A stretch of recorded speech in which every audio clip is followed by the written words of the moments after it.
ഇന്ന് ക്രിസ്മസ് ദിനമാണ്. അതുകൊണ്ട് ലൂക്കയുടെ അങ്കിൾ അവനായി ഒരു വൂൾഫിന്റെ ടോയ് കൊടുത്തു. എന്നാൽ ലൂക്കയുടെ അമ്മ പറയുകയാണ് അവന് വൂൾഫിന്റെ ടോയ്സ് ഒന്നും ഇഷ്ടമല്ലെന്ന്. അപ്പോൾ അങ്കിളിന് ഒരു ഐഡിയ തോന്നി. അങ്കിൾ ലൂക്കയ്ക്കായി വൂൾഫിന്റെ ഒരു സ്റ്റോറി പറഞ്ഞു കൊടുക്കുന്നു. അത് ഇങ്ങനെയാണ്: ഒരിക്കൽ ഒരു കാട്ടിൽ ഒരു ചെന്നായ ഉണ്ടായിരുന്നു. കാണുമ്പോൾ തന്നെ എല്ലാവർക്കും അതിനെ ഭയമായിരുന്നു.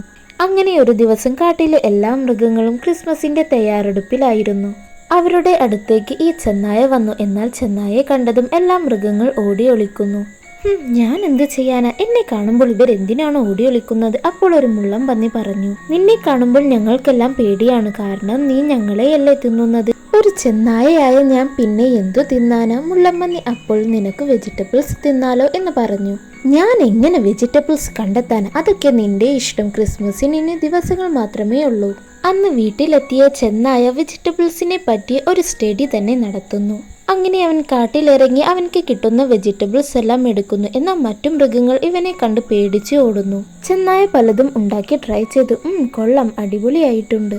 ഒരു ദിവസം അവൻ ആസ്വദിച്ച് ഫ്രൂട്ട്സ് കഴിച്ചു വരികയായിരുന്നു. എന്നാൽ അവന്റെ ചുണ്ടിലെ ചുവപ്പ് നിറം കണ്ട് മറ്റു മൃഗങ്ങൾ അത് രക്തമാണെന്ന് കരുതി പേടിച്ച് ഓടുന്നു. എന്നാൽ അവർ അവിടെ ഇട്ടിട്ട് പോയ ക്യാരറ്റും എടുത്ത് ചെന്നായ വീട്ടിൽ ചെന്ന് അതുകൊണ്ട് നല്ല ഉഗ്രൻ സൂപ്പെല്ലാം ഉണ്ടാക്കുന്നു.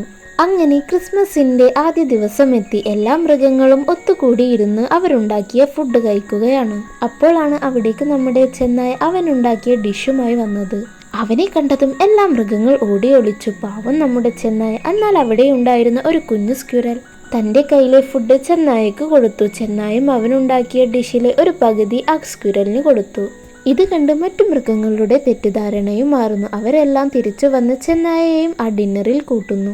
അങ്ങനെ അവരെല്ലാവരും ഒന്നിച്ചിരുന്ന് അന്നത്തെ ദിവസം ഡിന്നർ കഴിക്കുന്നു.